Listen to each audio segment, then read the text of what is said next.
The storm is coming, and I hope I have enough time.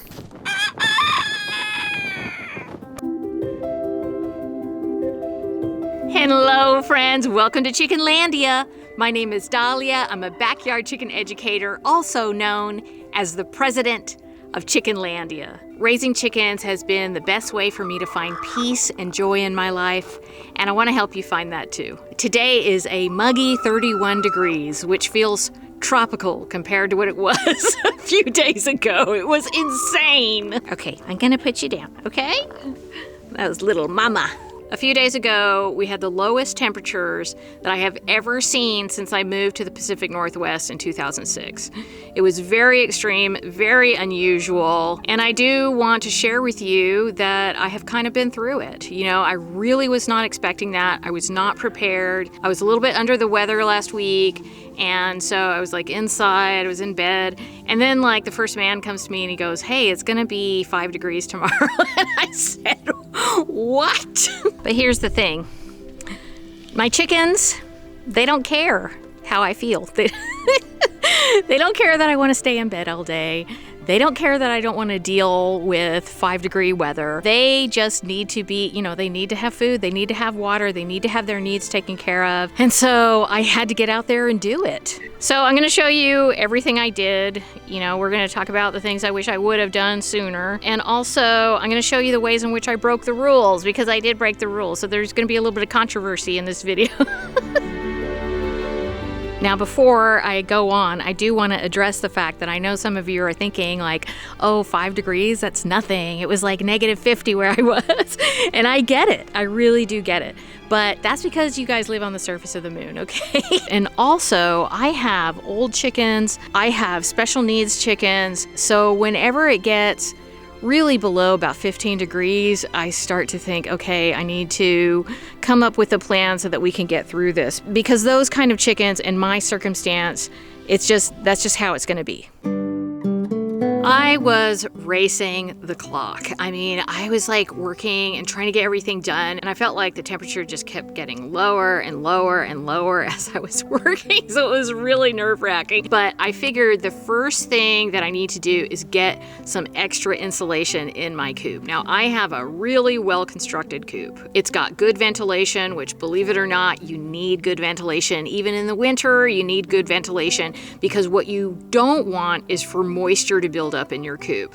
So it was actually very dry. That was like such a godsend that it was so dry during this really cold snap. So I didn't have to worry about the moisture that much. But what I did was I asked my husband, the first man, to please go and get me some chopped straw, and I got 3 packages of chopped straw, and I spread one of the packages out in the coop, made it nice and cozy, gave it some really good insulation. So with the other 2 packages, I just kind of shoved those up against the door just to kind of add a little bit of extra insulation. And because the packages were already in my coop, if I noticed that my chickens were really struggling, I could just add more insulation, open one of the packages and spread it out and make it even warmer in there. There was a lot of mud that was collected in front of the coop and in front of my little mini run. And I really did not want to have to be dealing with a sheet of ice, a skating rink in front of the coop every day, because I was going to have to go into the little run to put their fermented feed in there and put their, and refill their water. So I didn't want to have to deal with that. So I used my little mud hack. Those of you that have been following me for a long time, you know that one of the things that I'm known for is using pine pellets, 100% pine pellets, in areas where there is mud.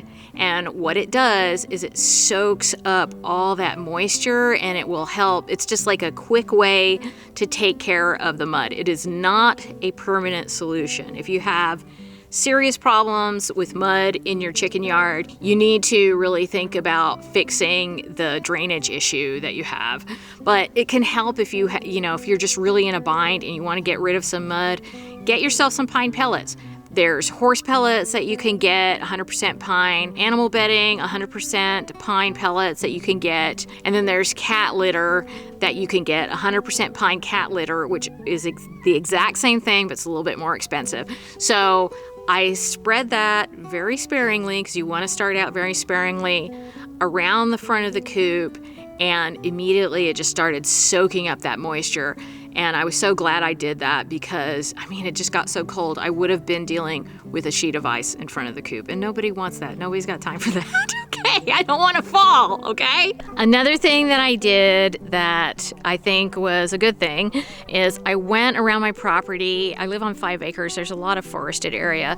So I went and I gathered some pine branches that had fallen down. And we have already been having a lot of windstorms around here, so there was a lot of pine branches to choose from, or evergreen branches. And so I brought them into the chicken yard. I put them in the little mini chicken run that we have, and I also put a few in the chicken coop. And what it did is it provided a little bit more insulation. It provided some enrichment, because they do like to peck and scratch through that. And it helped to block the wind, because in their little mini run, there was a lot of wind going through there. Even with my tarp over it, there's a lot of wind going through there. And the wind was what made it so dangerous. Like, 4 degrees for chicken, not really that bad. 4 degrees plus 40 miles an hour wind gusts, that's when frostbite can happen. Like, that is really a risk for frostbite. So I wanted to make sure that if they dared to come into the mini run, they weren't going to get hit with all that wind. So I'm still scrambling. I'm still trying to do all this stuff. The temperature is still going down, but I was like, okay, I need to get some feed and put some feed in the coop, because one thing I did not want to do was be like having to go to my shed and get the feed out and come back around and put the feed in the can, because it was really cold. Like, my fingers were freezing. So I'm so glad that I had the feed in the coop. Now, a lot of people don't keep their feed in their coop.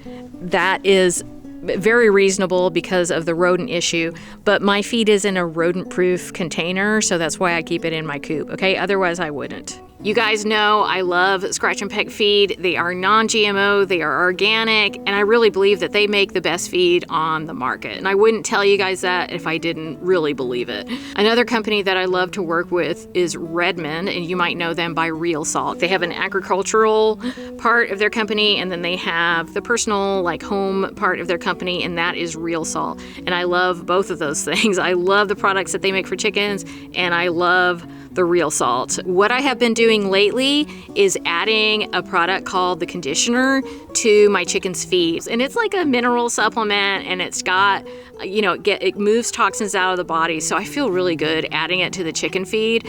So I did that as well. And I put a link to Scratch and Peck feeds and a link for Redmond Agriculture in the description, but don't go click on those yet. And there's some coupon codes in there, but don't go click on them yet, because I have some controversy to share with you. I plugged in my heated waterer. I got a new one from My Favorite Chicken, link in description.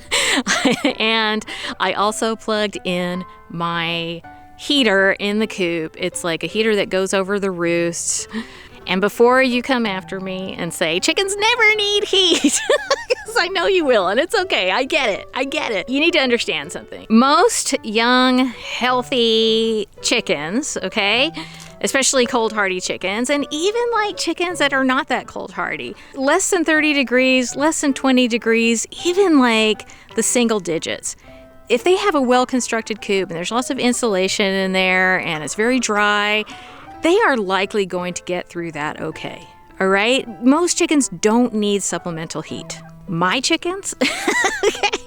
I've got frazzles, okay? I've got funny chickens with funny feathers. I've got frizzles, I got sizzles. I just have so many different kinds of chickens, and a lot of them are really old, and a lot of them have special needs. So there, again, is my justification for the heat in my coop. For most people, it's really not necessary, okay? But you have to follow your heart. There's that saying in Chickenlandia, all right? I talk about it in my book. Number 1 rule for mindful chicken keeping: follow your heart. Follow your intuition. If it doesn't make sense to you, then don't do it. If it makes sense to you, then do it. We're all learning, all right? And just do the best you can, but don't not do something or do something just because somebody told you, if it doesn't feel right to you. All right? Because nobody knows your flock better than you. So it started to get dark. The temperature really started to plummet. That night, I put some chickens on the roost that weren't going to the roost naturally. I put them on the roost under the heater. I brought some chickens inside to the garage, the ones that, really needed some special attention. I brought them inside. And the temperature just went very low that night. And it was a little bit nerve-wracking. I've been doing this a long time, but I still get nervous about stuff. The next morning, everybody seemed to be doing okay. Some of them, they didn't look super happy. Nobody had frostbite. Everybody got through it okay. So I was pretty happy about that. And I was very grateful that I was able to get most things done that I wanted to get done. There are a few things I wish I would have gotten done. I didn't fill up their dust bath. I really should have done that, so they had more to do during that time.